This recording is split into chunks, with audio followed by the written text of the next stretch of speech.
습니다. 우리 지난번까지 했던 것을 잠깐 요약해 드리겠습니다. 오늘이 이제 예수께서 하신 5말씀 가운데 세 번째 말씀인데, 그 전에 우리가 두 말씀을 함께 살펴보았습니다. 첫째는 최후의 만찬에서 예수께서 받으라, 이것이 내 몸이다. 그리고 잔을 나누시면서 이 잔은 내 피로 세운 새로운 언약이다. 그 말씀에 대해서 살펴보았습니다. 그 말씀이 우리에게 던져주는, 선포하시는 그 핵심적인 내용은 그리스도의 몸과 피가 우리에게 나누어지는 것이다 라는 그러한 내용이었습니다. 그래서 예수께서 자기 자신을 우리와 나누셨다라고 요약할 수 있었습니다. 영어로 얘기하면은 Christ shares himself with us, 이렇게 요약할 수 있습니다. 그래서 우리는 그리스도의 몸과 피를 먹고 마신 거룩한 하나의 한 몸을 이룬 공동체입니다. 그 다음 두 번째 말씀은 하나님이 어찌하여 나를 버리시나이까 라는 말씀을 살펴보았습니다. 5가지로 우리가 살펴보았는데, 그 가운데 핵심적인 그 내용은 예수께서 인간의 그 고난 한가운데에 찾아오셔서 고난과 함께 하신다. 즉 하나님으로부터 버림받았다라는 것은 인간에게로 버림받았다라고 해석을 했습니다. 그래서 영어로 짧게 요약을 한다면 Christ shares humanity with us. 그래서 두 말씀 다 더 짧게 얘기하면 sharing aspect, 이렇게 얘기할 수 있습니다. 즉 나눔의 측면이다. 첫째는 예수께서 자기 자신을 우리와 나누셔서 공동체를 새롭게 회복하셨고, 둘째는 예수께서 humanity, 인간 전체를 우리와 나누셨다. 그 가운데 특별히 인간의 고난을 깊이 나누셨다. 이렇게 요약할 수 있습니다. 이렇게 두 말씀 다 sharing aspect인데, 오늘 이제 함께 다룰 이 말씀, 대속물로 주노라라는 말씀은 bearing aspect, 이렇게 얘기할 수 있습니다. 즉 짊어짐의 차원입니다. 예수께서 나누신 것만이 아니라 우리의 한계와 우리의 질고와 우리의 거짓과 죄악과 또 우리의 죽음을 짊어지셨다라는, 이제 가장 우리가 잘 알고 있는, 그리스도 십자가에 대해서 가장 잘 보편적으로 알고 있는 그러한 내용을 함께 다룰 것입니다. 근데 지난주에 이제 지지난주에 고난을 예수께서 나누셨다라는 것, 그것이 가지고 있는 그 의미가 얼마나 엄청난가에 대해서 제가 조금 길게 설명을 드렸습니다. 이것이 참 기독교가 갖고 있는 큰 신비입니다. 어떠한 종교도 또 어떠한 그 철학도 인간의 고난 문제, 인간의 고난의 기원에 관해 올바로 해석하거나 올바로 그 문제를 풀어 헤칠 수 있는 그러한 종교는 없습니다. 그러한 철학도 존재하지 않습니다. 그런 정치적 이념도 존재하지 않습니다. 정치적 이념이나 또 철학은 고난을 일시적으로 해결할 수 있는 것처럼 보이지만 오히려 또 다른 고난을 만들어내기도 합니다. 그래서 기독교만이 유일하게 인간의 고난의 한복판에 십자가로 찾아오신 그 하나님을 믿고 고백하는 그러한 종교입니다. 그런데 지지난주에 그 말씀을 나누고 끝나고 나서 우리 성도님께서 질문을 해 주셨습니다. 신학이 하는 얘기가 아니냐, 그것은. 그것을 우리가 지성으로 안다고 해서 우리의 삶에 실질적으로 적용되기가 얼마나 어려운가. 또 예수께서 고난의 한가운데 있다라는 것을 우리가 알아도 여전히 우리는 그 고난 때문에 큰 스트레스에 시달리고, 고난 때문에 그 엄청난 어려움에 직면해서 자살하고 싶은 그런 충동도 느끼고, 그런 삶을 우리가 살아가고 있는 게 아니냐. 즉 신학이 선포하는 얘기에 불과한 것이 아니냐라는 그런 질문을 해주셨습니다. 지금 우리가 쭉 다루고 있는 문제는 그리스도의 그 특별히 말씀에 관한 그런 내용입니다. 이것을 우리가 이제 신학적으로 구태여 전문적으로 표현하자면은 그런 외적 원칙에 관한 겁니다. 그 principium externum이라고 표현합니다. 외적 원칙. 우리 개신교의 그 신학을 만들어내고 우리 믿음의 그 내용을 형성하는 아주 두 가지 중요한 원칙이 있습니다. 하나는 외적 원칙, 즉 말씀이 객관적으로 선포해 오시는 외적 원칙. 또 하나는 내적 원칙입니다. principium internum. 내적 원칙이라는 것은 뭐냐면 우리가 객관적으로 선포된 그 말씀을 우리 안으로 internalize 하는 것, 우리 안에 받아들이고 성령의 조명으로 우리가 믿음으로 그것을 갖게 되는 것, 성령이 우리 안에 내주하게 되는 것. 그래서 이 두 가지 원칙을 쉽게 얘기하면 하나는 말씀에 관한 것이고 또 다른 하나는 성령의 역할에 대한, 성령의 일하심에 대한 그런 내용입니다. 그래서 오늘 우리가 쭉 10주 동안 다루는 그런 내용은 성령에 관한 내용이 아닙니다. 그것은 따로 별도의 기회가 있으면 또 얼마든지 다룰 수 있습니다만은, 이렇게 나누는 이런 말씀, 즉 말씀이 무엇인가 객관적으로 선포된 말씀에 대한 이해가 조금 더 깊어지면 깊어질수록 성령께서 우리 안에 들어오셔서 내주하셔서 하실 수 있도록 더 그 넓은 스페이스를 만들어 드릴 수 있다, 이렇게 이제 생각하는 거죠. 그래서 실질적으로 우리 안에 이 말씀이 역사하시는 것은 성령의 조명과 내주하심이 아니고는 불가능합니다. 은총이 아니고는 불가능합니다. 믿음이라는 하나님의 은총이 아니고는 도저히 불가능합니다. 성령의 은혜가 아니고는 그리스도를 주라고 고백할 자가 아무도 없습니다. 그리스도를 주라고 고백하는 모든 자는 성령의 정말 기름 부음을 받은 자들입니다. 그래서 이 내용이 실질적으로 우리의 삶에 어떤 그 가장 근본으로 살아가게끔 하는 그 원동력은 어디에 있느냐? 지식 자체가 아니라 이 지식이 우리 안에 성령의 조명으로 들어와 내주하게끔 하는 그 성령의 역할 때문에 그럴 것이라고 믿습니다. 보통 두 가지 극단으로 갑니다. 첫 번째 극단은 말씀에 대한 해석과 말씀에 대한 이해가 모든 걸 다 결정한다. 그래서 성령의 그 깊은 조명을 무시하는 듯한 그런 그 전통적이 또 하나 있습니다. 또 다른 하나는 말씀에 대한 그런 해석이나 또 말씀에 대한 선포가 별 의미가 없다. 성령이 다 모든 걸 하시는 것 아니냐. 그것이 또 이제 또 다른 극단입니다. 그래서 우리는 양쪽 극단으로 가면 늘 위험한 그런 그 결과에 도달하게 됩니다. 반드시 그 사이에 아주 그 건전한 성경적인 균형이 있어야 합니다. 말씀의 객관적인 원칙과 선포가 있어야 되고, 그리고 그 객관적인 원칙과 선포가 우리 안에 성령의 조명으로 들어와 내주해야만 합니다. 그래야지 우리가 새로운 삶을 살아가게 됩니다. 그래서 The Word and the Spirit, 그것이 항상 같이 갑니다. 그런데 개신교에서는 물론 전통적으로는 조금 더 말씀을 더 강조하는 경향이 있죠. 왜냐하면 영을 그리스도의 영이라고 표현하고 있는 성경 구절이 많이 있기 때문에 그렇습니다. 그래서 그리스도를 떠난 성령의 역을 너무 지나치게 강조하게 되면 그 일반 영으로 흘러가 버리게 되는 그런 위험함이 있기 때문에 늘 말씀과 같이 함께 하시는 그런 성령을 우리가 늘 강조를 합니다. 물론 성령의 역사는 말씀을 떠나서 있을 수 있습니다. 얼마든지. 그러나 주된 성령의 역사는 말씀과 함께 한다 해서 The Word, The Spirit을 늘 같이 우리가 강조하는 것, 그것이 이제 우리 개신교의 큰 특징입니다. 그래서 제가 이 10주 동안 이런 내용을 쭉 같이 나눈다고 해서 성령을 무시하고자 하는 것이 절대 아닙니다. 그 양자 사이에 균형이 없이는 아무런 의미가 없습니다. 그러나 이제 우리가 함께 다루는 이 내용은 말씀이 선포되어 있는 것에 대해 우리가 블라인드 페이스를 갖고 있지 않습니다. 절대. 그냥 눈 감고 그냥 무조건 다 받아들이는 것은 아닙니다. 물론 펀더멘털한 파운데이션은 우리가 당연히 믿음으로 고백할 수밖에 없는 그런 내용들이 있죠. 그러나 우리의 그 믿음의 내용이 우리 안에 내주해 들어올 때 아주 풍성한 그 내용이 있습니다. 아주 풍성한 그리스도가 누구신가라는 아주 풍성한 그 내용들이 있습니다. 그 내용들이 우리 안에 살아서 움직이려면 이 내용에 대해서 깊이 숙고하고 깊이 나누고, 그리고 우리의 지성을 다 동원해도 이게 이 하나님의 그 신비스러운 말씀에 도저히 따라갈 수 없다는 것을 언제 알 수 있느냐? 열심히 우리가 생각하고 고민하고 나누고 난 다음에야 비로소 내가 얼마나 부족한 존재인가 라는 것을 깨달을 수 있게 됩니다. 그래서 무조건 말씀 그 자체로 내 안에 다 들어와 살아 원동력 있게 생각하기는 참 어렵고, 그 말씀이 어떤 의미를 가지고 있는가에 대해 우리가 깊이 같이 생각하고 나누는 것, 이것이 이제 필요하다, 그런 생각을 해서 이제 우리가 이런 시간을 가지게 됩니다. 우리 같이 한번 기도드리겠습니다. 우리의 살아있음과 우리의 거짓됨과 우리의 나약함과 기쁨과 우리의 오늘의 살아감과 우리의 닥쳐올 내일이 오로지 하나님의 은총임을 고백합니다.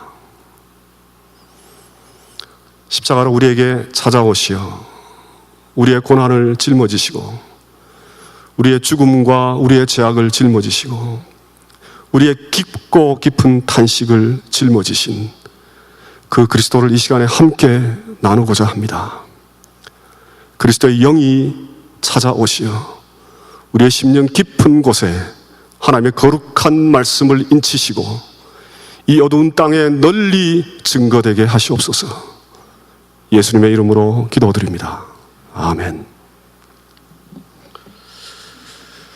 제가 눈이 시력이 좋지 못해서 잘 보지를 못합니다. 그래서 앞서서 막 설명을 하고 있고 화면은 안 넘어가고 막 그런 경우가 있는 것 같습니다. 그래서 제가 이쪽을 좀 보고 하겠습니다. 그래서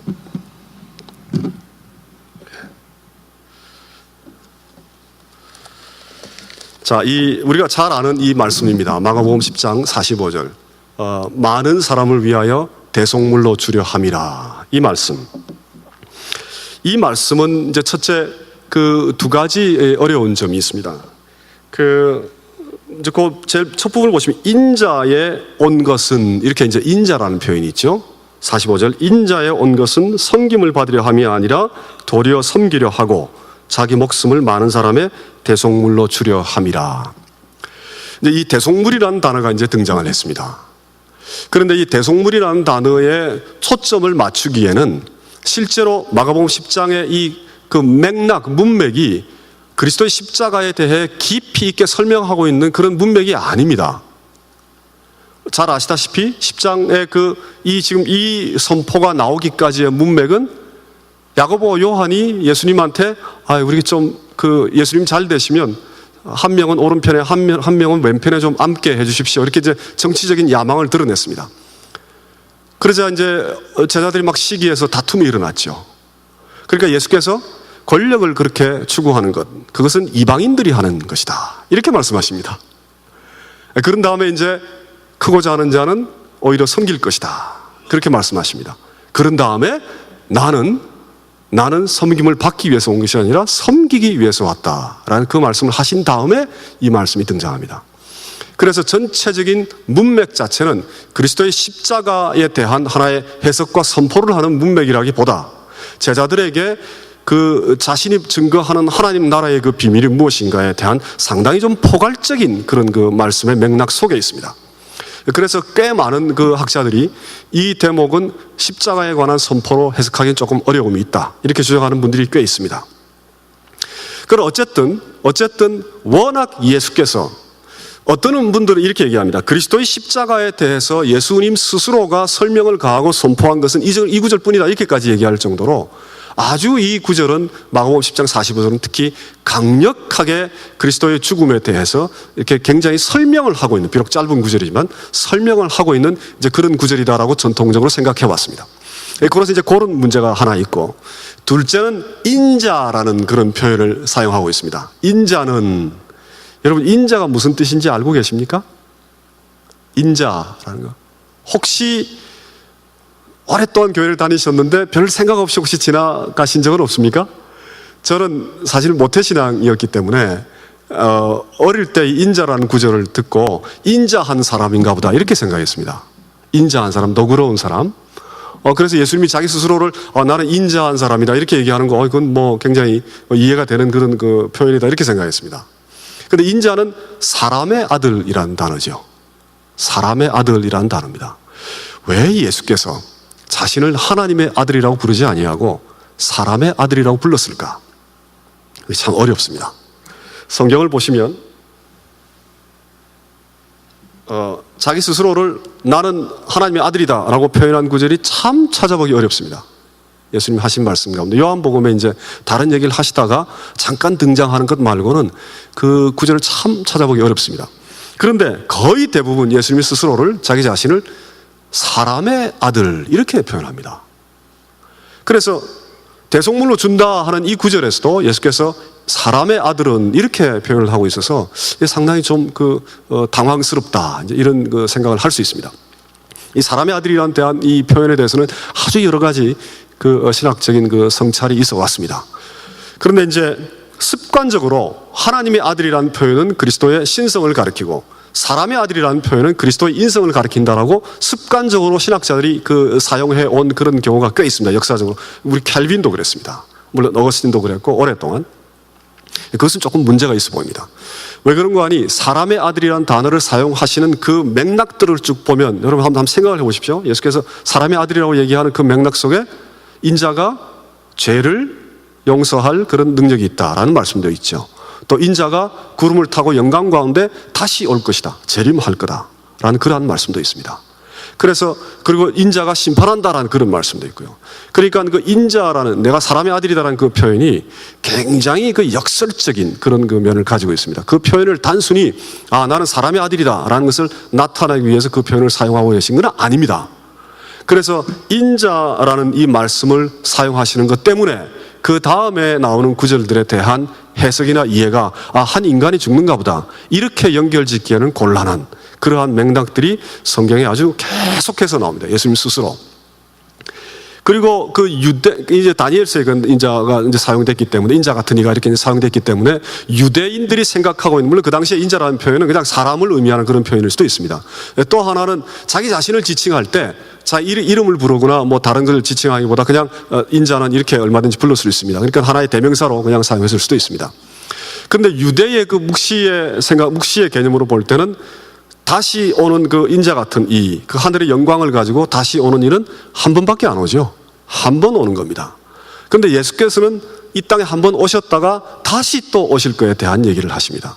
그러니까 유대의 묵시문학의 배경으로만 또 인자를 해석하기는 어려움이 있습니다. 또 인자는 진짜 사람인가 보다 라고 생각하기에는 어려운 그런 그 구절들이 계속 나옵니다. 그 아주 거룩하고 아주 영적이고 아주 신적인 면을 얘기할 때 예수께서 인자는 말을 같이 사용하십니다. 특히 죄를 사할 권세가 있다는 것은 나는 하나님이다 라는 표현하고 똑같습니다. 따라서 이 맥락에서도 인자라는 그런 표현을 사람의 아들은 죽겠구나 이렇게 해석하기는 곤란한 그러한 그 아주 성경의 복합적인 의미 속에 인자를 이해하실 필요가 있다는 것을 먼저 말씀을 드립니다. 그 다음에 이제 문제가 되는 것이 대속물입니다.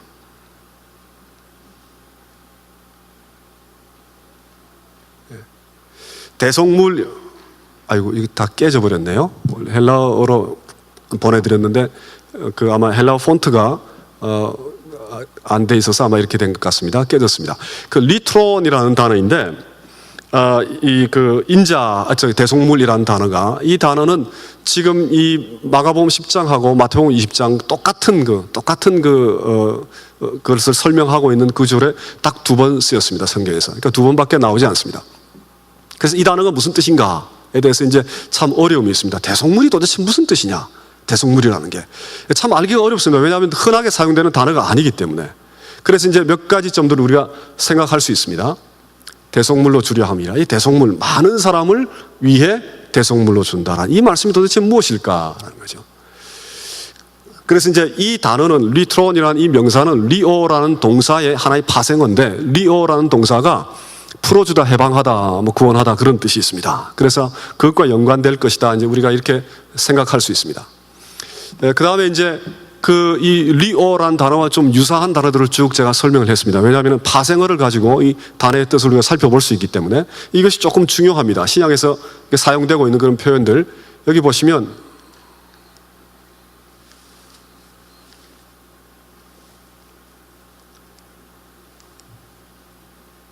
이게 하얀 부분은 표시가 되질 않네요.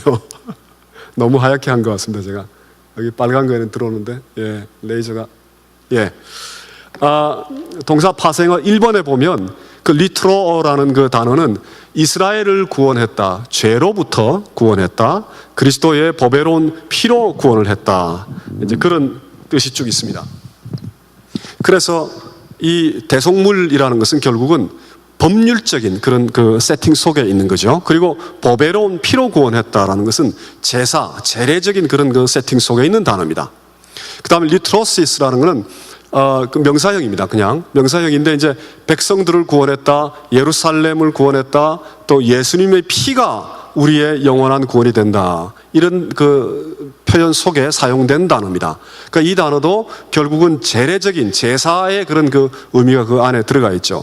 아폴리트로시스라는 것은 이제 리트로시스의 조금 강세형인데, 세 번째 형은 그 종말론적인 구원, 또 그리스도 안의 구원, 몸의 구원, 또 지혜의 거룩함 구원, 또 피를 통한 죄의 용서로서의 구원, 즉 법정적인 의미, 법률적인 의미와 제사적인 의미가 그 안에 같이 있습니다.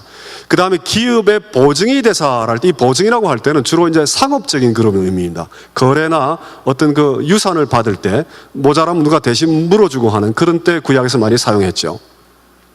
또 죄로부터 구원, 역시 법정적인 그런 의미가 있습니다. 그래서 신약 속에 이 단어를 똑같은 단어가 사용된 용례가 없기 때문에 파생 단어를 살펴보면 세 가지 의미가 분명히 그 안에 같이 있습니다. 상업적인 의미가 들어있고, 빚을 졌을 때 빚을 대신 갚아주는 거, 그 다음에 죄를 졌을 때 해방시켜주는 법률적인 의미가 들어있고, 피로 해방한다는 의미의 제사의 그런 의미가 세 가지가 같이 들어있습니다. 그 다음이 70인역이란, 혹시 70인역에 대해서 아마 잘 모르실 수 있는데, 70인역이라는 것은 히브리어의 헬라어 번역입니다. 근데 그것이 약 BC 2세기경에 알렉산드리아에 살고 있던 그 유대학자 70명 혹은 72명이 각각 그 히브리어 구약 성경을 헬라어로 번역했습니다. 왜냐하면은 당시에 유대인들이 아주 그 지역으로 다 흩어져서 히브리어를 다 잃어버렸기 때문에 히브리어를 더 이상 읽을 수가 없어서 당시의 국제어였던 헬라어로 히브리어 성경을 번역을 했습니다. 그래서 그 70인 혹은 72명이 번역한 그 성경을 다 모아가지고 헬라어 구약 성경을 만들어낸 것, 그것이 이제 70인역이라고 합니다. 이것이 왜 그렇게 중요한고 하니, 구약의 히브리어 원어는 상당히 오랜 기간 동안 물론 원래 쓰였던 건 우리가 전혀 갖고 있지 않고요. 약 AD 몇백 년, 거의 1000년 가까이 돼서야 기록된 그 사본을 우리가 가지고 있었습니다. 최근에는 이제 사회 문서가 발견이 되어서 그것이 1000년 가까이 앞으로 당겨졌죠. 그래서 예수님 사시던 당시로까지 확 당겨졌습니다. 그러나 아주 오랫동안 히브리어의 그 원본을 우리가 갖고 있어봤자 약 AD 1000년경에 기록된 그러한 원본이었기 때문에 또 히브리어 뜻을 우리가 잘 몰랐습니다. 그래서 그 히브리어를 이해하기 위해서 헬라어 번역본을 보고 거꾸로 히브리어를 이렇게 거꾸로 추적해가는 그런 과정 속에 구약 성경을 이해했습니다. 그래서 70인역이라는 것이 오히려 히브리어 성경보다도 더 중요한 자료로 사용됐을 정도로 역사적으로 70인역은 굉장히 중요한 가치를 가집니다. 이제 더 흥미로운 것은 신약을 기록한 자들이 70인역에 사용되었던 표현이나 그 단어들을 채용한 경우가 꽤 있습니다. 그래서 구약 성경을 볼 때 헬라어로 번역한 70인역을 참고를 하면 상당히 그 밑에 배경이 되는 것을 우리가 조금 더 추적해 갈 수 있습니다. 그래서 구약 성경 가운데 히브리어 원어는 당연히 히브리어로 쓰였으니까 헬라어하고 연관성을 찾을 수가 없고요. 헬라어로 번역한 이 70인역의 이 리트론이라는 헬라어 단어가 어떻게 사용됐는가를 살펴보면 그 내용을 조금 더 우리가 추적해 갈 수 있습니다. 너무 재미없는 내용입니까? 아니면은 재밌지 않습니까? 그래서 이제 70인역의 헬라어 저 단어 리트론을 살펴보면 이렇게 죄를 지은 자의 죄를 물으기 위해 법정적인 그런 의미가 들어있죠. 속죄의 돈을 지불하는 것, 상업적인 그런 의미도 들어있습니다. 노예의 상태로부터 해방, 또 기업을 받은 땅을 팔았을 때 친족이 이를 다시 회복하기 위해서 지불하는 것, 저런 표현들은 꽤 나오죠. 구약에 아주 흔한 그런 그 내용입니다. 그래서 물은다라는 그 한글 번역의 이렇게 이제 대속물하고 연관지어서 많이 사용해 왔습니다. 또 역시 이방인에게 팔리는 것, 또 장자를 대신해서 돈을 내는 것, 돈으로 무르는 것, 또 인구조사할 때 생면의 속전으로 드리는 것. 그래서 이제 무언가 대신 지불하는 것, 또 법률적인 것에 대해서 돈을 지불하고 해방시키는 것, 이제 이런 의미로 쭉 사용해 왔습니다. 따라서 이것을 이제 요약을 하면 이 두 가지로 이제 요약을 할 수 있습니다. 무엇으로부터 무언가 해방되기 위해서 이 대속물을 사용을 하는 거죠. 무엇으로부터? 세 가지로 요약이 됐습니다. 법률적인, 법정적인 죄로부터 해방되기 위해서 이 대속물을 주고 해방을 되는 겁니다.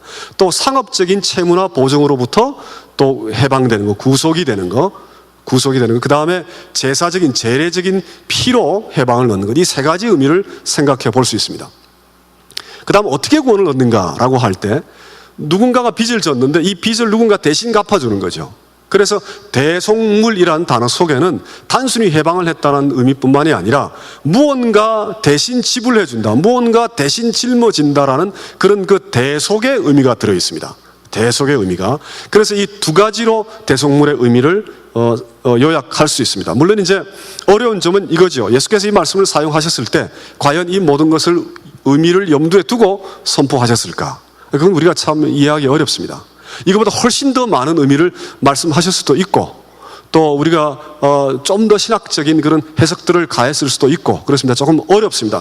그러나 이제 그 본문만 가지고는 우리가 이해하기 어렵기 때문에 이 단어가 쭉 사용된 용례를 살펴보면 이렇게 두 가지 결론에 도달할 수 있다라는 이런 말씀을 이제 드립니다. 그래서 이걸 가지고 실제로 사도 바울이나 다른 신약 성경에서 아주 많이 사용하고 있는 그리스도의 십자가에 대한 해석을 이제 이 단어를 통해 연결지어서 제가 쭉 이제 해 나갈 겁니다. 그래서 이 구절 자체를 가지고 그렇게 해석을 확장시키기에는 분명히 문제가 있습니다. 문제가 있습니다만은 그러나 이렇게 요약을 하고 나서 그 다음에 다른 신약 성경과 다른 구약 성경의 많은 구절을 연결지어서 살펴보면 이제 이 대속물이다라는 그리스도의 의미를 우리가 조금 더 자세하게 이해할 수 있지 않을까 그런 생각을 하게 됩니다. 그래서 이제 법정적인 의미, 상업적인 의미, 재래적인 의미를 차례차로 설명을 할 텐데 이건 법정적인 의미는 오늘 같이 다룰 거고요. 상업적인 의미는 오늘 같이 다룰 거고, 법정적인 의미는 아마 다음 주, 한 주 내내 해야 될 겁니다. 그리고 재래적인 의미도 다다음 주 한 주 내내 해야 될 겁니다. 오늘 집중적으로 살펴볼 것은 대신이라는 의미입니다. 대신. 대신했다라는 것이 과연 무엇이냐. 우리가 이제 기도할 때 우리의 신앙에 이 표현을 참 많이 사용합니다. 그렇죠. 예수께서 우리의 죄를 대신해서 십자가에서 돌아가셨다. 늘 우리가 그렇게 기도합니다. 이때 이제 대신했다라는 거, 이 대속물, 이것이 무슨 의미인가에 대해서 조금 생각해 보아야 합니다. 상당히 어려운 점이 여기 있기 때문에 그렇습니다. 일반적인 대신이라는 의미와 성경적인 대신이라는 의미의 차이가 분명히 있습니다. 먼저 이제 능력을 보면 경기를 하던 선수가 더 이상 계속할 수 있는 능력이 없어서 새로운 선수가 들어간다. 이걸 우리가 substitute라고 그러죠. 그리고 이제 어떤 선생님이나 누가 아프면 그분이 못 나오시니까 다른 분이 들어가는 걸 우리 substitute teacher라고 그럽니다. 그렇죠. 그걸 이제 우리가 대신이라고 얘기하죠. 그래서 능력에 관한 겁니다. 첫째는. 즉, 우리 자신을 짊어질 방법이 없습니다. 우리가 우리의 우리의 죽음을 해결할 방법이 없습니다. 그러니까 예수께서 우리의 죄와 죽음을 짊어지셨다. 한계를 짊어지셨다. 이제 그것이 이제 대신이 갖고 있는 제일 첫 번째 의미입니다. 두 번째 의미가 조금 문제가 됩니다. 거리와 공간에 관한 겁니다. 일반적인 대신이라는 것은 경기를 먼저 했던 선수가 다쳐서 퇴장을 하고 새로운 선수가 들어가는 경우, 그것을 우리가 대신이라고 얘기하죠. 그러니까 같은 공간에 두 선수가 동시에 플레이할 수 없죠. 마찬가지입니다. substitute teacher도 마찬가지입니다. 같은 교실 안에 대신 당한 교사와 대신하는 교사가 동시에 같이 있을 수가 없습니다. 교환되는 거죠. 그래서 일반적인 대신의 의미는 교환에 가깝습니다. exchange에 가깝습니다. 누군가 한 명이 들어오면 누군가 한 명은 빠져나가야 합니다. 이제 우리가 흔히 대속물이다라고 얘기할 때, 예수께서 십자가를 우리를 대신해서 짊어지셨다라고 얘기할 때 우리 흔히 이렇게 생각합니다. 왜 그런가? 대신이란 단어가 그런 의미를 가지고 있기 때문에 그렇습니다. 대신이란 단어가. 그런데 성경이 얘기하는 대신의 의미는 무엇인가? 라는 것을 참 많이 놓치고 있습니다. 성경이 의미하는 성경적인 대신. 왜 그런가? 지금 교환의 그 논리라는 것은 이제 좀 이따 살펴보겠습니다. 교환된다라는 것은 우리가 그리스도와 교환되어 버리기 때문에 그 십자가가 가지는 의미가 우리하고 아주 무관해집니다. 교환되어 버리기 때문에. 그리고 종결되어 버립니다. 끝나버립니다. 그리스도와 우리의 관계는 그걸로 그냥 끝나버립니다. 그래서 이런 그 대속의 전통적인 개념을 가지고 일반적인 그런 대신의 의미를 가지고 해석을 해왔기 때문에 제일 첫 시간에 제가 말씀드렸죠. 어떤 노신학자가 기독교를 떠났다. 이 형벌적 대속론 때문에 기독교를 떠났습니다. 근데 그분의 이해는 바로 이 일반적인 대신을 염두에 두고 얘기하는 겁니다. 그렇죠? 예수 혼자 다 짊어지셨다. 그게 과연 정의냐라는 거죠. 조금 더 이제 상세하게 말씀을 드리겠습니다. 그래서 의문은 일반적인 대신을 예수님의 대신에 적용하면 예수님 홀로 십자가에서 우리를 대신한 기계적 mechanical exchange가 되어버립니다. mechanical exchange. 어떤 그 영적인 도덕적 함의를 전혀 갖고 있지 못하는 이상한 그런 현상이 일어납니다. 공짜 음식만 먹는 그런 이상한 일이 벌어지죠. 성경적 대신은 무엇인가? 성경적 대신은 능력에 있어서는 일반적 대신과 동일합니다. 우리가 할 수 없는 것, 우리가 도저히 하지 못하는 것, 그것을 예수께서 짊어지신 거죠. Christ bears what we cannot bear, 우리가 도저히 짊어질 수 없는 그것을 예수께서 짊어지셨습니다. 그런데 거리에 있어서는 기계적 교환과 정반대입니다. 왜 그런가? 우리도 십자가에서 같이 죽었기 때문에 그렇습니다. 이것이 성경에 거의 6군데 정도 아주 놀랍고 생소한 그런 말씀으로 이런 말씀들이 등장합니다. 그래서 이 말씀들을 하나 좀 살펴보겠습니다. 고린도 후서 5장 14절 보면 한 사람이 모두를 대신해서 죽었다. 따라서 모든 사람이 죽었다. 일반적 대신과 맞지 않죠. 한 사람이 모두를 대신해서 죽었으면 다른 사람들은 죽지 말아야 되죠. 그런데 같이 죽었습니다. 같이. 그 다음 두 번째 말씀은 갈라디아서 2장 20절. 그 첫 번째 말씀도 제가 그 가로 안에 에어리스트라고 넣어놨는데 시제가 에어리스트라는 그 시제는 헬라어 시제인데 헬라어에만 있는 아주 특이한 시제입니다. 여러 가지 그 의미가 있는데 주로 과거로 많이 번역을 합니다. 물론 뭐 미완료로 번역하는 경우도 있긴 합니다만은 과거로 많이 번역합니다. 그러니까 이미 한 사람이 모두를 대신해서 죽었고 따라서 이미 모든 사람이 함께 죽었다. 이런 말씀입니다. 갈라디아서도 마찬가지입니다. 내가 그리스도와 함께 십자가에 못 박혔나니, 이게 크리스토 순 에스타우로마이라는 그 표현, 성경에서 제가 가장 사랑하는 두 헬라어 단어입니다. 내가 그리스도와 함께 십자가에 못 박혔나니. 그런데 이 못 박혔다라는 저 단어도 완료 형태입니다. 그러니까 완료 형태라는 것은 어떤 사건이 종결된 것을 얘기하는 거죠. 지금도 일어나고 있는 사건을 얘기하는 것은 아닙니다. 그러니까 예수께서 모두를 다 짊어지시고 십자가에서 돌아가셨는데 우리도 같이 죽었다라는 겁니다. 십자가에서. 그런 대신이 도대체 어디 있냐라는 거죠. 그건 좀 이상하지 않느냐라는 겁니다. 그 대신은. 그 다음 로마서에도 보면 갈라디아서 5장 24절에도 그리스도 예수의 사람들은 육체와 함께 그 정욕을 그리스도의 십자가에 못 박혔느니라. 저기도 에어리스트 시제가 나옵니다.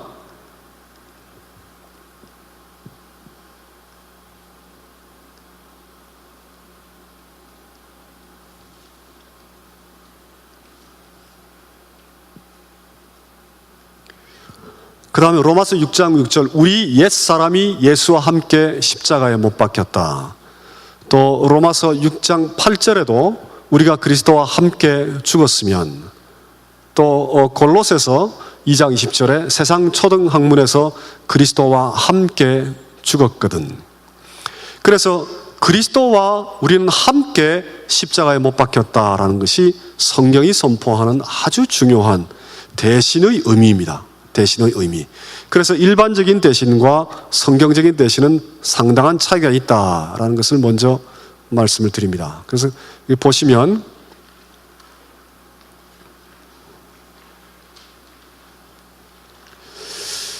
기계적인 대신, 일반적인 대신은 대신하는 자는 대신당하는 자가 할 수 없는 것을 대신한다. 그 점은 똑같죠. 대신하는 자는 대신당하는 자가 할 수 없는 걸 대신한다. 둘째, 대신하는 자는 대신당하는 자를 대체한다. 교체를 한다라는 거죠. 성경적인 대신은 대신하는 자가 대신당하는 자와 그 자신을 나눈다. 우린 이 최후의 만찬에서 이 말씀을 같이 다 봤습니다. 그래서 지금까지 다룬 말씀을 근거로 같이 쭉 연결지어서 이 지금 성경적 대신을 같이 살펴보고 있는 겁니다. 예수께서 자신의 몸과 피를 나눈다라는 거죠. 그래서 세 번째, 대신하는 자가 대신당하는 자를 나눌 뿐만 아니라 짊어진다. 그런데 기계적인 대신은 서로 대체를 하기 때문에 대신하는 자와 대신당하는 자가 시공의 독일한 차원을 결코 함께 할 수 없다. 그런데 대신당하는 자가 대신하는 자와 함께 죽었다. 우리가 그리스도와 함께 십자가에 못 박혔다. 기계적 대신에서는 대신당하는 자가 배제되었기 때문에 대신당하는 자가 대신에 참여할 수 있는 기회가 없다. 우리는 철저히 배타적 존재가 되어버립니다. 그래서 이것을 exclusive substitutionary perspective 이렇게 얘기합니다. 우리는 아주 배타적인 그런 존재가 되어버립니다. 제외되어버리는 것이요. 그런데 이제 성경적인 대신은 따라서 대신 당하는 자도 자신을 십자가에 못 박아야 합니다. 우리가 그리스도와 함께 죽었기 때문에 지금 여기서 그리스도와 함께 죽습니다. 그리스도와 함께 십자가에 못 박혔다라는 것은 사태가 이미 종결되었지만 그러나 이미 종결되지 않았음을 얘기합니다.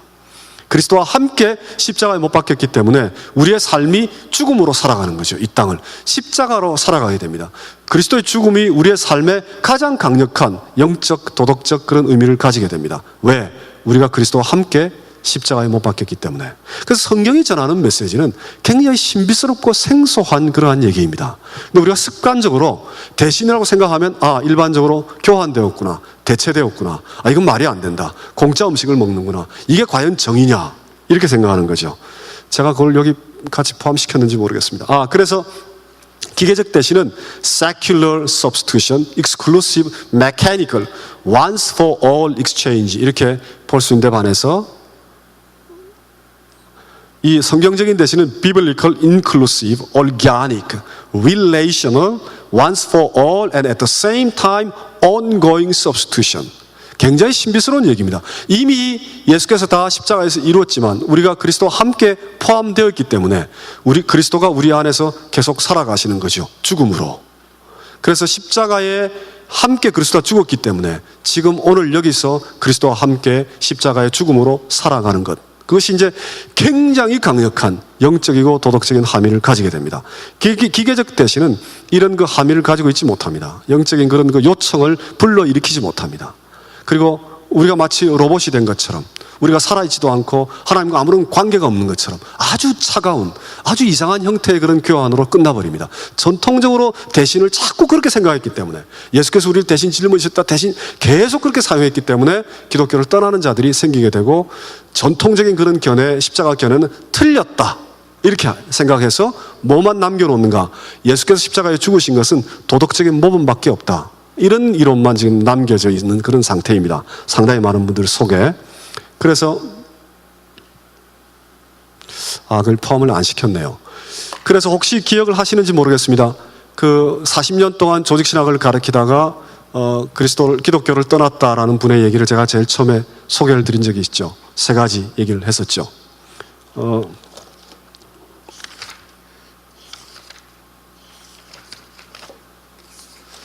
거기에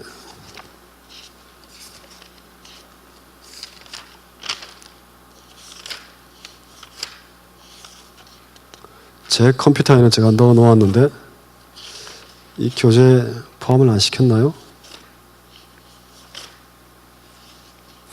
어쨌든 그 가장 중요한 문제는 그 심판이라는 것, 법정적인 의미는 심판이죠. 우리가 죄를 졌기 때문에 하나님께서 이제 심판하시는 건데, 우리를 심판하기 위해 만약에 그리스도와 우리가 아주 기계적으로 교환되기만 했다라면 죄가 없는 그리스도를 십자가에 못 박고 죄가 있는 우리는 교환되어 버렸기 때문에 그런 정의가 어디 있느냐라는 거죠. 논리적으로. 그러니까 전통적으로 우리가 생각해온 그런 우리 죄를 대신해서 예수께서 돌아가셨다라는 것은 논리적으로 심각한 문제가 있습니다. 정의를 위해 부정을 저지르는 거죠. 자스티스를 위해 인자스티스가 발생하게 되는 겁니다. 죄를 지은 우리가 십자가에 죽어야 되지 왜 죄인도 아닌 이너선트한 예수께서 죽어야 하느냐라는 거죠. 그러니까 정의를 위해 부정을 사용한 하나님, 이상한 하나님이다. 그렇게 해서 논리적으로 맞지 않다라는 게 되죠.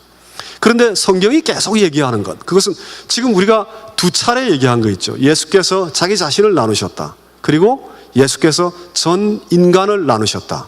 그래서 어찌하여 나를 버리시나이까라는 그 고통에 찬 그 선포는 예수께서 하나님으로부터 버림받은 것이 아니라 예수께서 인간에게로 버림받았다라는 거예요. 예수께서 인간이 되셨다라는 것이 아주 중요한 그런 원초적인 그 원리이죠. 십자가에. 그러니까 인간 전체를 끌어안고 십자가에서 돌아가셨다라는 것은 우리가 십자가에 그리스도와 함께 못 박혔다라는 겁니다. 그러니까 예수님 홀로 죽었지만 예수님 홀로 죽은 것이 아니죠. 그러한 신비스러운 일이 발생하게 됩니다. 그래서 하나님은 아주 그 정의를 위해 부정을 저지른 자가 아니라 우리를 심판하신 거죠. 예수께서 인간에게로 버림받았기 때문에. 그러니까 그 하나님에 대한 그 부정이 발생했다라는 그 논리, 그 전통적인 그런 해석에 대해서 그런 많은 비판을 가해 왔습니다. 그 논리는 성경적인 대신을 이해하지 못하기 때문에 발생한 그러한 문제입니다. 이해가 되십니까? 아니면 조금 더 설명을 드릴까요? 이해가 되십니까? 기계적 대신을 따르게 되면 논리적으로 이상한 문제가 생깁니다. 하나님은 폭력적 하나님이고 아무 죄도 없는 자기 아들만 죽이고, 그리고 죄 많은 인간들을 그냥 놔두고 둘 사이에 그냥 교체가 확 일어나는 것, 이렇게 생각하는 것은 하나님이 이상한 하나님이 되어버립니다. 그런데 성경이 계속 선포하는 것, 그것은 우리도 그리스도와 함께 십자가에 못 박혔다라는 것, 그것을 계속해서 선포하고 있습니다. 그럼 이제 문제는 우리가 언제 십자가에 못 박혔냐? 언제? 난 본 적이 없는데 내가 언제 십자가에 못 박혔나? 나는 진짜 십자가에 못 박혔을까? 어떻게 해야 내가 십자가에 못 박히는 건가? 저 필리핀에 있는 어떤 분들처럼 십자가에 못 박는 행사를 진짜 직접 자기가 못을 박는 걸 해야 되는가? 언제 우리가 십자가에 못 박혔는가? 성경이 선포하는 건 신비스럽게도 그리스도와 함께 십자가에 못 박혔다라고 얘기하죠. 이 inclusive substitutionary perspective, 이 내포적 그런 대속론을 많은 현대 신학자들은 우리가 그리스도를 도덕적으로 따라가며 그리스도와 같은 삶을 살아가게 될 때, 그때 그리스도와 함께 십자가에 못 박힌다라고 폭을 좁혀서 해석하는 경우가 많습니다. 그것은 도덕적으로 그리스도를 따른다는 그 생각과 굉장히 유사합니다. 그런데 성경이 얘기하고 있는 것은 그리스도 홀로 이미 못 박혔으니까 자, 지금부터 너희들이 계속 그런 그 십자가의 희생을 살아가게 되면 나와 함께 십자가에 못 박히는 것과 마찬가지다, 그렇게 말씀 안 하십니다. 성경은 내가 이미 그리스도와 함께 십자가에 못 박혔기 때문에 따라서 지금도 십자가로 살아간다, 이렇게 얘기합니다. 특히 갈라디아서 2장 20절은 특히 그렇습니다. 갈라디아서와 로마서의 전체적인 맥락을 보시면 그게 아주 선명하게 드러납니다. 이미 우리가 그리스도와 함께 죽었기 때문에 지금 오늘 여기서 그 죽음으로 살아간다라는 것, 그것이 갈라디아서 전체의 구조이고 로마서 전체의 구조입니다. 양분되는 그런 구조이죠. 그것은 이제 구원의 의미로 얘기할 때는 한쪽은 칭이고 한쪽은 성화고, 그래서 그런 그 흐름이 자연스럽게 연결되어 있습니다. 성경에는 그것이 무슨 구분이 되고 이게 아니고 자연스럽게 그게 다 연결이 되어 나옵니다. 그래서 그럼 이미 십자가에 못 박혔다라는 것, 그게 도대체 뭐냐? 그런 이제 어려운 문제가 발생하죠. 그건 똑같습니다. 예전에 제일 처음에 우리가 문제를 나눴을 때 예수께서 자기 몸과 피를 우리가 다 나누셨다, 십자가에서. 그거 언제 발생했느냐? 그거 언제? 내가 언제 그걸 봤느냐? 그리스도의 몸과 피가 내 안에 들어온 걸 내가 언제 아느냐? 2000년 전에 발생했느냐? 같이. 언제 도대체 그런 일이 일어났는가? 거기에 대해서 굉장히 우리가 늘 궁금해하고 어려울 수 있습니다. 이제 그것이 참 신비죠. 큰 신비죠. 이제 그리스도와 우리와의 연합입니다. 그리스도의 죽음과 우리의 죽음에 연합되어 가는 그 과정. 그것은 단회적이기도 하면서 계속되기도 합니다. 참 신비입니다. 이미 십자가에서 발생했습니다. 왜? 예수께서 전 인류를 자기 안에 품으셨기 때문에. 그래서 그것을 이제 철학적으로는 리얼리즘이라고 얘기하는데 조금 어렵습니다. 이것은 어렵긴 하지만 저는 디바인 리얼리즘이라고 그렇게 이제 말을 붙였습니다. 하나님이 인간의 몸으로 오셨다는 그 속에 전 인류를 자기 안에 포함하시는 그런 거룩한 영적 연대가 발생했다라고 봅니다. 우리가 아담의 후예로 지금 살아가고 있는데 실제로 내가 아담으로부터 언제 나왔는지 우리가 잘 모르죠. 그러나 우리가 육적으로 또 우리가 여러 가지 신체적으로 아담의 후예라는 거 우리가 분명히 알고 있습니다. 그런데 이게 거꾸로 그리스도께서 육을 가지고 이 땅에 오셨다, 이게 참 사실 정말 몇 명이나 우리가 믿습니까? 여기에 대해서 정말 얼마나 믿고 있습니까? 하나님이 육으로 오셨다라는 것, 그래서 과연 우리가 얼마나 믿고 있는지, 어느 정도까지 우리가 믿고 있는지, 어느 정도까지 심각하게 생각하고 있는지에 대해 별 생각 없이 넘어가는 경우가 참 많은 것 같아요. 그것이 갖고 있는 그 의미가 도대체 뭐냐라는 거, 거기에 대해서 깊이 나누지 않고 습관적으로 넘어가고 있는 것 같아요.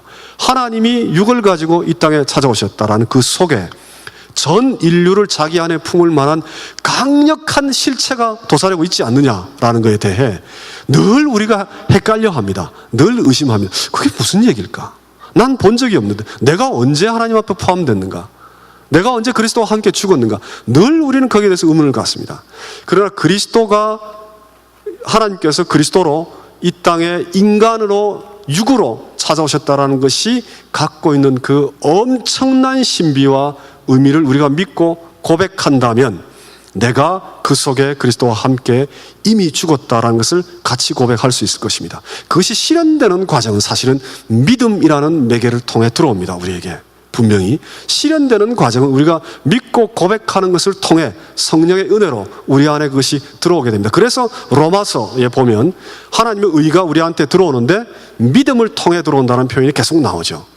그런데 이제 간혹 우리가 착각을 하게 되면 믿음이 그걸 다 만들어내는 것처럼 생각합니다. 사실 그게 아니죠. 로마서의 핵심은 하나님의 의가 핵심입니다. 우리의 믿음이 아니라 하나님의 의가 그리스도의 죽음을 통해 우리 안에 들어오게 되는데 그것을 들어오게끔 하는 하나의 그 도구가 되는 비에클이 되는 것, 컨테이너가 되는 것, 그것이 이제 믿음이라고 표현하고 있죠. 그래서 믿음은 사실은 어떤 의미에서 통로와 같은 그런 역할을 합니다. 로마서에 나오는 것은 핵심은 하나님의 의가 그리스도의 죽음을 통해 우리 안에 들어옵니다. 어떻게 그것이 가능한가? 그리스도가 자기 속에 전 인류를 포함하고 있기 때문에 그렇습니다. 뿐만 아니라 자기 자신을 전 인류와 나누셨기 때문에 그렇습니다. 이것이 신비입니다. 이것이 기독교만이 갖고 있는 도저히 말로 설명할 수 없는 그런 신비입니다. 이 신비를 우리가 사실은 믿고 고백하는 자들이기 때문에 이 신비로 사실을 살아가야 됩니다. 그런데 믿고 고백은 참 많이 하는데 이 신비가 어떤 도대체 의미와 삶의 그런 어떤 그 강력한 요청을 갖고 있느냐에 대해 우리는 늘 놓쳐버리고 살죠. 늘 믿는 것처럼 살아갑니다. 늘 우리가 we just pretend to believe. 왜냐하면 이게 도저히 내용을 다 까놓고 보면 도저히 믿을 수 없는 내용입니다. 도저히 받아들일 수 없는 내용이에요. 다 까놓고 보면. 근데 우리가 마치 우리가 기분이, 우리 생각이, 우리 마음이 그걸 믿는 것처럼 그렇게 생각하고 그냥 살아가는 거예요. 그래서 이 믿음의 실체가 무언가에 대해 아주 오랫동안 기독교 명상가들은 고독 속에 몇 년 동안 고민하고 명상하고 하나님과 연합되기를 노력하고 사막에 거하고 그렇게 했었습니다. 이것이 너무 신비스럽기 때문에. 근데 개신교는 너무 말이 많아요. 말로 다 되는 것처럼, 너무 버벌리 다 표현할 수 있는 것처럼 그렇게 얘기하는 경우가 참 많습니다. 그런데 이 신비는 말로 다 표현할 수 없을 겁니다, 아마. 그래서 언젠가 우리는 깊이 침잠하고 하나님 앞에 깊이 낮아져야 이 신비의 정말 그 아주 작은 줄기라도 우리 안에 들어올 수 있지 않겠나. 물론 우리가 믿음으로 다 고백하죠. 그것도 굉장히 소중합니다. 소중하긴 하지만 정말 그 성육신의 신비의 실체에 대해 정말 우리가 얼마나 가까이 갈 수 있는가에 대해 요즘은 너무 행동으로 알 수 있다 이렇게 얘기합니다. 해방으로 알 수 있다. 당연하죠. 행동으로 그걸 알 수 있습니다. 또 하나는 깊은 침잠, 또 어둠 속에 깊이 거함, 침묵 속에 머물러 있음, 속에 하나님과 좀 더, 그리스도와 좀 더 가까이 가는 그런 무언가가 있지 않겠나라는 그런 기대를 늘 해봅니다. 너무 뻔한 것처럼 우리가 살아가기 때문에 이 신비에 대해서 고백은 많이 하는데 너무 말도 안 되는 신비인데 너무 당연한 것처럼 그냥 살아가요. 이것이 참 너무 안타까워요. 저 자신도 그렇고 저 자신은 너무 놀라운 신비인데 너무 뻔한 것처럼 그냥 넘어갑니다. 이게 도대체 말이 되는 얘기냐라는 거죠. 이게 도대체 가슴을 치고 생각해 봐야 될 그런 문제인데 이 문제를 그렇게 너무 쉽게 넘어가는 그런 경향들이 우리 믿음 속에 있습니다. 이것이 일종의 우리 믿음의 우상일 겁니다.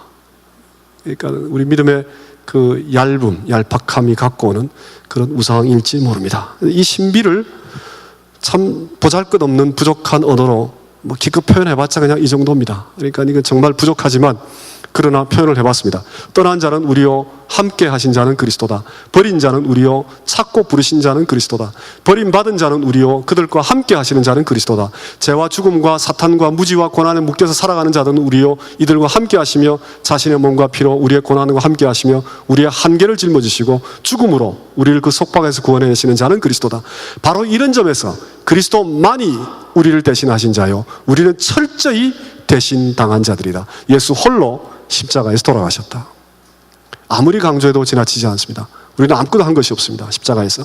그런데 또한 동시에 예수께서 자신의 몸과 피를 나누시며 우리와 함께 하시고 우리가 되시고 우리를 짊어지시며 십자가에서 죽으셨을 때 그 몸과 피를 나눈 우리들도 그리스도의 몸과 피가 우리 안에 들어왔기 때문에 십자가에서 함께 죽었다. 한 사람이 죽음으로 모든 사람이 죽은 것이고 한 사람이 용서받고 한 사람이 심판당하고 한 사람이 희생하고 한 사람이 승리했을 때 우리 모두가 그 용서와 심판과 희생과 승리에 초청되어 포함되었습니다. 홀로 죽으셨지만 자신을 나누어 주시며 우리와 함께 죽었기 때문입니다. 예수께서 홀로 십자가에서 돌아가셨습니다. 그리고 우리도 함께 십자가에 못 박혔습니다. 이 신비스러운 열함으로 인해 우리는 공짜 음식만을 즐기는 정의롭지 못한 자들, 십자가의 혜택만 바라고 사는 욕심 많은 자들이 아니라 십자가로 살아가는 자들이고 죽음으로 살아가는 자들이요, 우리의 생명이 그리스도 안에 감추어진 자들로 살아가는 그러한 자들입니다.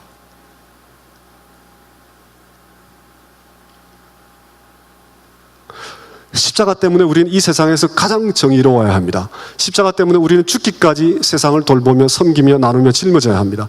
십자가 때문에 우리는 인간의 보편적 도덕적 가치를 넘어서야 하며, 십자가 때문에 우리는 세상을 이길 수 있어야 합니다. 대신 당했기 때문에 아무것도 할 필요가 없는 것이 아니라 그리스도와 함께 죽었기 때문에 그분의 죽음이 이루시는 그 모든 것의 실제를 이 땅에서 실현하는 삶으로 살아갑니다. 성경적 대신은 삶의 도피와 핑계가 아니라 오히려 삶을 향한 가장 강력한 영적, 도덕적, 종교적 요청입니다. 우리가 넘치는 것이 아니라 그리스도께서 우리 안에 넘치는 것입니다. 시간이 많이 되었기 때문에 오늘 이렇게 하고, 다음 주에는 계속해서 상업적 대신론, 그 다음에 또 있나요? 상업적 대신론과 법정적 대신론에 대해서 계속 다루겠습니다. 가장 흔한 얘기 때문에 사실은 다음 주가 아마 가장 많이 들어본 얘기에 대한 그런 내용일 겁니다. 굉장히 중요합니다. 인간의 죄에 대해서도 같이 다룰 것이고 해서 굉장히 중요합니다. 우리 같이 한번 기도하고 마치겠습니다.